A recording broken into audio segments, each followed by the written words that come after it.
Welcome to Arul cooking channel. கம்பு வச்சு இட்லி தோசை மாவு தான் எனக்கு எப்படி அரைக்கிறதுன்னு அரைச்சி காட்ட போகிறேன். அது உடம்புக்கு ரொம்ப ரொம்ப நல்லது, ஹெல்த்தியான பிரேக்ஃபாஸ்ட்டாகவும் இருக்கும். நான் இந்த டம்ளரில் தான் அளந்துக்க போகிறேன். இந்த டம்ளர் 100 கிராம் அளவுக்கு பிடிக்கும். ஒரு கவரில் 200 கிராம் கம்பு இருக்குது.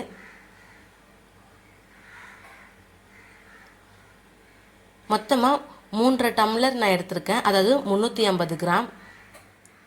தினமும் இட்லி அரிசியில் நீங்கள் செய்யாமல் ஒரு நாளைக்கு கம்பு தோசை, ஒரு நாள் சிவப்பரிசி, இந்த மாதிரி மாற்றி மாற்றி செஞ்சு கொடுங்க. குழந்தைங்க ரொம்ப இன்ட்ரெஸ்ட்டாக நல்லா லைக் பண்ணி விரும்பி சாப்பிடுவாங்க. உடம்புக்கும் ரொம்ப ரொம்ப நல்லது. 3.5 கிளாஸ் கம்புக்கு 1.5 கிளாஸ் அரிசி எடுத்துக்கோங்க. இட்லி அரிசி அப்படி இல்லைன்னா சாப்பாட்டு அரிசி, ரெண்டில் எதை வேணால் எடுத்துக்கலாம். நல்லாயிருக்கும், இட்லி தோசை ரெண்டுமே நல்லாயிருக்கும். நான் சாப்பாட்டு அரிசி தான் 1.5 கிளாஸ் எடுத்திருக்கேன், அதாவது 150 கிராம். 3.5 கிளாஸ் கம்பு, 1.5 கிளாஸ் சாப்பாட்டு அரிசி மொத்தமாக சேர்த்தா 5 கிளாஸு. அதுக்கு 1 கிளாஸ் உளுந்து எடுத்துக்க, அப்படி இல்லைன்னா 1.25 கிளாஸ் உளுந்து எடுத்துக்குங்க. 1.5 ஸ்பூன் வெந்தயம் போட்டுக்குங்க. கம்பும் அரிசியும் சேர்த்து 1/2 கிலோ இருக்குது. உளுந்தையும் சேர்த்தா 600 கிராம் வருது. இது எங்களுக்கு ஒரு 3 to 4 டேஸ் வரும். இது நல்லா 5 to 4 டைம்ஸ் நல்லா கழுவிட்டு தண்ணி ஊற்றி ஒரு 8 ஹவர்ஸ் நல்லா ஊற வச்சுக்கோங்க.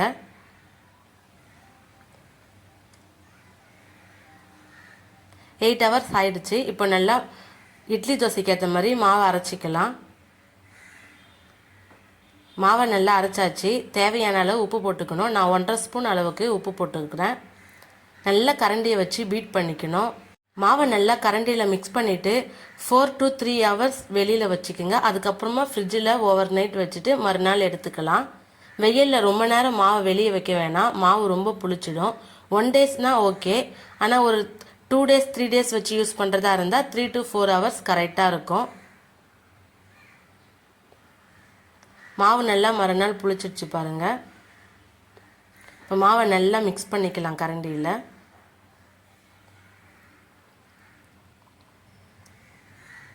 ஒரு இட்லி பாத்திரத்தில் எண்ணெய் நல்லா தடவிக்கிங்க, அப்போ தான் இட்லி நல்லா ஒட்டாமல் கரெக்டாக வரும். கம்பு இட்லி தோசைக்கு கத்திரிக்காய் சட்னி, வேர்க்கடலை சட்னி, தேங்காய் சட்னி, சாம்பார் எல்லாமே டேஸ்ட் சூப்பராக இருக்கும், உடம்புக்கும் ரொம்ப நல்லது.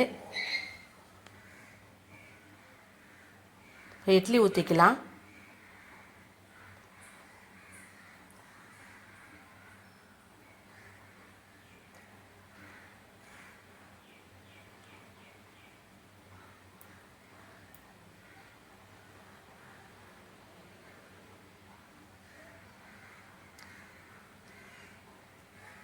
இட்லி வேகிறதுக்கு ரொம்ப நேரம் ஆகாது, ஒரு 1/4 ஹவர் தான் அதிகபட்சமாக ஆகும்.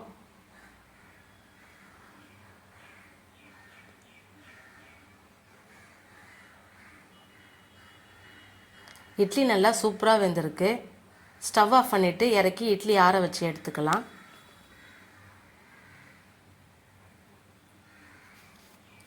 வெந்துருச்சான்னு பார்க்குறதுக்கு ஒரு ஸ்பூனை விட்டு குத்தி பாருங்கள், ஒட்டாமல் வரும். இப்போ சூப்பராக கம்பு தோசை ஊற்றிக்கலாம். நீங்கள் நெய் அப்படின்லாம் எண்ணெய், ரெண்டில் எதை வேணால் ஊற்றிக்கிங்க. நான் எண்ணெய் தான் ஊற்றிக்கிறேன்.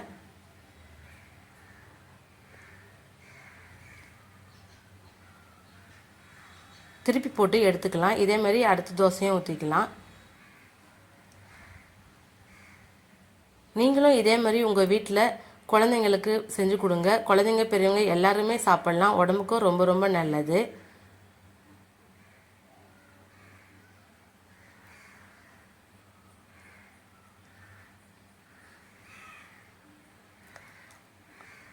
அருள் குக்கிங் சேனலை லைக் பண்ணுங்கள், ஷேர் பண்ணுங்கள், சப்ஸ்கிரைப் பண்ணுங்கள்.